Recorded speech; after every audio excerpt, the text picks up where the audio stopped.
Welcome to Think Big with Dan and Qasim. Join hosts Dan Melnick and Qasim Masood as they explore big ideas, limitless possibilities, and engage with visionaries, entrepreneurs, and thought leaders who dare to dream big, get inspired, motivated, and find practical tips for personal growth. Think big, dream bigger, and ignite your potential.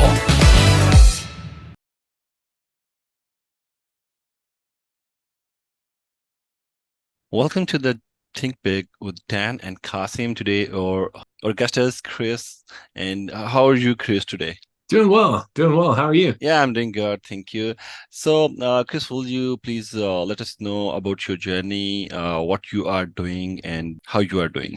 Yeah, so I'm Chris Alman, and I recently founded a fractional CFO business after starting another business about a year ago called Equip Financial Partners, where I was working with a lot of business owners on exit strategies and really just helping them understand what they need and how to build transferable value in their business so that they have something to show for whenever they're ready to exit, whether that's 2 years out or 20 years out. So what got me here was being in the wealth management industry, right? So everybody knows a financial advisor, and they they all say that they do different things. For me, what was always really important was doing like real financial planning and it not being just about investments or insurance or whatever product. Those were just kind of the tools. What I enjoyed doing is helping people cast that vision for where they want to be and what they want things to look like. And over the years, I found that I just really enjoy working with businesses, like business owners, because they have a lot of complexities. They have a lot of moving parts. But the thing that I was finding is that in the industry, there's not really a lot of people that truly work with business owners the way that they need. They all say that they work with business owners, but really at the end of the day, it comes down to, at least in the investment management space, hey, we're happy to work with you once you sell your business and we can capture those assets, right? So I found that I would much rather be part of that journey and getting them to that point so that they actually have, assets at some point. And that's what led me to found that Equip Financial Partners. Well, that was a year ago. And one of the things that I found is that most of the owners I talk with, they have a really hard time thinking about the future, even though, like I said, exit planning isn't really about selling. It's just about creating transferable value. But it just seems like it's one of those things that, just can't get out of their head that, oh, I'll do that at some other point in time when I'm ready to sell. And so, having those conversations and starting to understand that, I dove deeper and really just tried to understand, well, what are the problems that they're facing right now? And most of them, if I asked like, hey, what's your cash flow look like for the next 6 months? Yeah, it's crickets. Yeah. They know where they've been, they know what they've done, but they have a really hard time looking forward and being able to make strategic decisions based on the data that they already have that they just don't know how to utilize. And so that's really what led me to start the fractional CFO service. Nice. So what makes your company stand out from all other businesses in your niche? Yeah, so I think really it comes down to the experience of both myself and my partner, Will. So I have spent the vast majority of my career in managing the personal side of things, but it's always so intertwined, right? Most business owners don't start a business just to have a business. They start it because they have some type of expectation for how they want their life to look. And so ultimately, a lot of the decisions that they make in their business are because of personal motivations. And so I really understand that. And I'm able to take that and bring that into the business so that now they can kind of see forward looking and seeing how the decisions they make in their business translate over to the personal side, right? Where my partner Will has been in that, he's a CPA, he's been doing that corporate finance for a long time, has that deep understanding of the systems and the processes and the things that need to happen. So when you put those two things together, it's really a pretty comprehensive view, especially for the small businesses that we work with, because it's, once you get to a certain size, everything's more corporate. It's less driven by the owner and their motivations. It's driven by numbers. So we want to help them get there if that's their goal. But it really just we're able to bring down the complexity to a point where it's easily digestible and you can make a huge impact. Awesome. So what problems are you trying to solve at this point? Are you meaning in for your clients business, or internally for in the your own problems business, that we come up? in your business? Having automations for things that can be automated is probably the number one issue that we have. I mean, there's, I think I mentioned to you before, but like we have, a lot of softwares and tools and things like that out there that all do, some form of automation, but there's not like a clear description of what that means. Mm-hmm. Right. It's like sometimes it's a deep integration. Sometimes people just have an API and it's like, oh, yeah, we Yep. integrate, but doesn't really do anything other than let you see information. So that's kind of one of the challenges that we're having is finding a way to not just get the information that we need, but then be able to fire off, different tasks or processes for us. That's been probably the biggest challenge. Okay, so at this point, you are integrating different things, or you are building your own solutions for for your own use, obviously. Yeah, so we're using a few different tools. So in our space, there's everybody's that's in at least in the fractional CFO type space. You've probably heard of data rails and some of Yep. their competitors. What we've landed on is Geocon, which we just picked them mainly because they integrate really well. They're very cost effective, and at the end of the day, we know how to build out the information, the dashboards that we need. So we basically are using them for a data dump, but it's good quality data and it's timely. So that's been good as far as getting information in. But there's beyond that. I mean, it's Google Scripts, the app scripts and things like that. And a lot of it's kind of custom built, not because we want to, it's just because we haven't found anything that'll do it kind of out of the box. Okay, I So hope, yeah, I hope these things must be an essential part of your business to grow. But using all these things, how do you plan on growing your business? Like, do you think these things will be much beneficial in the growth of your business? I do. And the reason for that is I think when you're working with an owner, if you're an entrepreneur and, you're filling all those different roles that you typically have to fill because you can't either afford to hire somebody to do it for you or whatever, might be causing that, you want it to be as efficient as possible. Right. Mm. So what we found is that we have to simplify it enough that the owner can stay in kind of the spreadsheet or whatever you want to call it in the dashboard, and they can just make the changes there and then it automatically update everything else. Because if I give them a new software tool, something they're not familiar with, it's going to go down the drain because they don't have the time to get in there and learn it. Things that take lots of clicks. It's like, oh, it's simple. Well, not really if you're having to click and click and click. Then you forget where you're at. And so we've really tried to simplify that. And that's why I think if we can make the integrations and the automations work better for us, it just means that now it's more simplified for them. So I do think that that's an integral piece. So these automations obviously add good value.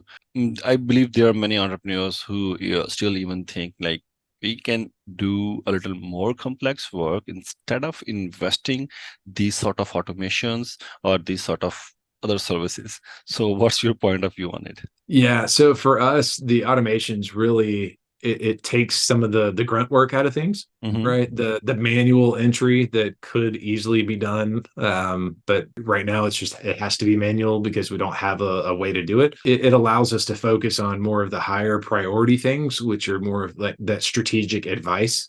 Being able to actually make decisions based on the data, not having to sit there and calculate the numbers, if you will, to make those decisions. Yeah. So I think at the end of the day, it really just frees up more time and allows us to focus on more of like the forward looking pieces of what we do. Makes sense. So what are your three must-have technologies in your niche of business? Yeah. So for our business, I think the number one thing is having the information from the accounting software, whether it's QuickBooks or Zero, some one of those. Having that information is probably number one. Like that's the most crucial piece. But as far as for us, having a good CRM and just a way to keep up with the clients and the activities that are required and where we're at in the process. That and then really just the email and the communication, Makes being sense. able to track that and both from a marketing perspective, but also just the internal piece of it, being able to track what's going on. Yeah, completely makes sense. Share our biggest challenge you have ever faced in this journey, in this business journey that you can share, like the biggest challenge. Yeah. So I'll kind of, I won't talk so much about the CFO business. I'll go back to the business that I still have. I haven't closed it or anything. It's very complementary, but the Equip Financial Partners, where it's around the exit strategies and things like that, and a lot of it is it's highly regulated because it is, at the end of the day, I am a financial advisor or planner or whatever you want to call it. The biggest problem I feel like is that the laws that surround financial advice, particularly like the investment side of things, they were created in the 1940s. And government moves slow typically, and so they haven't really updated a lot of the laws so that they're applicable today. So in a lot of ways, we're still working from the 1940s, and they're trying to protect things that don't really matter, and they don't have protections for things that do. For me, like just being able to get registered and do business the way that I like to do business was probably the biggest challenge, because at least in the state that I'm in Alabama. Mm-hmm. The regulators really didn't understand having a model where I would charge a fee for advice. They want me to charge fees to, based off a percentage of the assets that I manage. Well, I don't require people to have assets to manage. That doesn't mean that they don't still have other problems, other planning problems. And so I had to go back and forth over and over to help them understand why I just want to charge an ongoing fee where they can cancel at any time, but I can provide the advice. And if they don't think it's worth it, they can fire me. I mean, just like any other business out there. But that's just, they don't understand that. It was such a hurdle for them to get to the point where they're like, okay, I think we'll let you slide, but we're going to keep our eye on you, and to me, it's just a clear way of doing it. But like I said, it's the laws and the regulations have made it so complicated. Yeah, and everybody handles the matters differently. So there are some things, few of things you can say that are not in our hands to fix ever. Right. Yeah. So it's still an issue, but it's one that I think I've at least worked through. So at this point, do you think if you go back in the history, do you think is there anything that you would have done differently? yeah, I think, on the first business when I got started, I mean, I knew that there was a need. I mean, I tested that for years. I had clients that I was working with and helping solve that need. But I think that I was not really listening enough on the front end to see what the customer really wanted, what the clients really needed and what they saw as their biggest struggle. It took me about a year to figure that out. I mean, I think I have now, but at the end of the day, it all goes back to the same destination. So I'm glad that I was able to find that. If I could have, kicked myself a little sooner to figure that piece out and been able to pivot a little bit earlier, I think I'd be in a different place. But definitely happy to be where I am. Makes sense. Just being willing to pivot, find what works. Yeah, even if someone can understand the right time of pivot, I think this is also a great decision if this is taken at the right time. Right. Yeah. So what was your biggest aha moment so far? Yeah, that's a good question. I would say that the biggest aha was really the day when I was thinking about starting the fractional CFO service. Mm-hmm. And it's from a price perspective, it's much more expensive. From a value perspective, I would argue it's just the two are equally as valuable in terms of like personal financial advice versus business financial advice. Mm-hmm. But I think the biggest thing that was like, oh my gosh, was when I just started talking about the fractional CFO service and how I can tell you what's going to be in your account in 6 months, and seeing the clients be like, that's black magic. Like, how do you do that?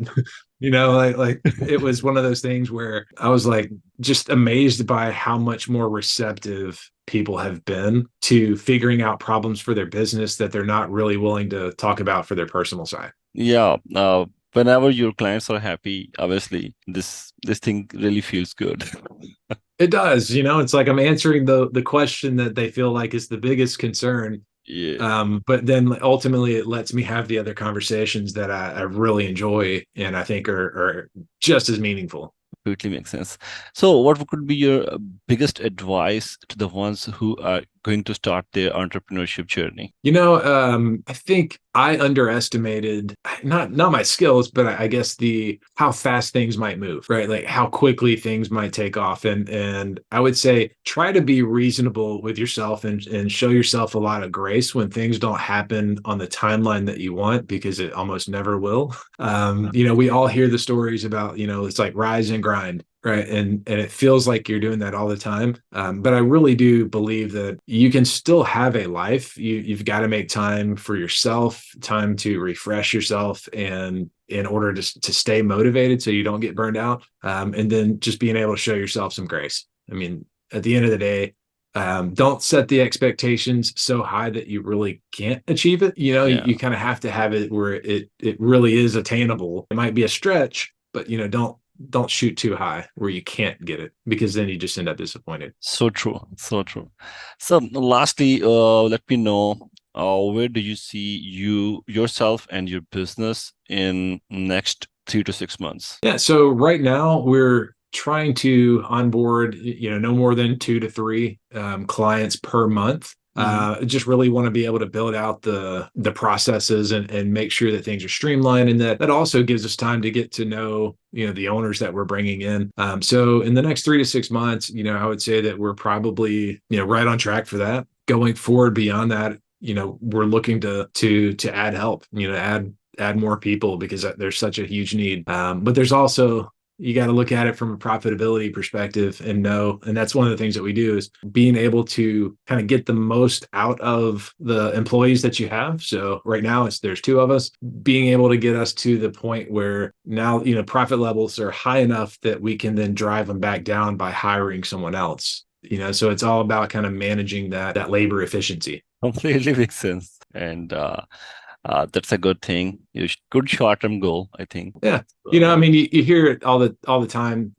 People think that a company can't grow too fast, and it really can. yeah. If you've ever heard scale and die, um, I mean, it really happens more often than you might think. And so, be conscious of the decisions you're going to make. Yeah, this is the good time to take good decisions, and that's good. We really, in fact, I really enjoyed talking to you. And lastly, will you please let us know about your contact? Because if someone wants to reach you, someone wants to know about your business, or wants to reach you, so let us know about the Yeah. convenient way to reach you. Yeah. So the fractional CFO service, that company is Equip, EQUIP, CFO. It's equipcfo.com. And for the exit strategies and the personal kind of planning for owners, you can find us at equipfp.com. So very similar. And I'm also on LinkedIn, quite active over there. So if you want to find me there, it's Chris Alman, ALMAN.